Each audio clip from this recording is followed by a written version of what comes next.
2700 litres d'eau, c'est ce qu'il faut pour fabriquer un t-shirt en coton. C'est à peu près ce que boit une personne en 2 ans.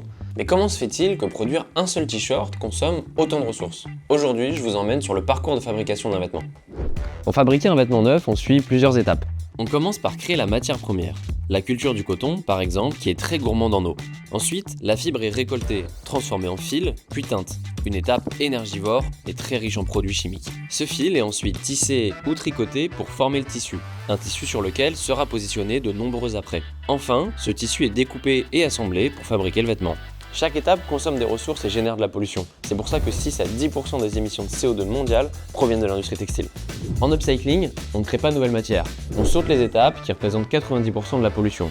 Finalement, on réutilise ce qui existe déjà. Fini la création et l'extraction de nouvelles ressources. Un non-sens quand on peut utiliser ce qui a déjà été produit. Vêtements de seconde main, invendus, défectueux. Il suffit de découper des morceaux dans des produits existants et ensuite de les assembler pour créer un tout nouveau vêtement ou accessoire. C'est moins d'étapes, évidemment moins de ressources, mais plus de créativité.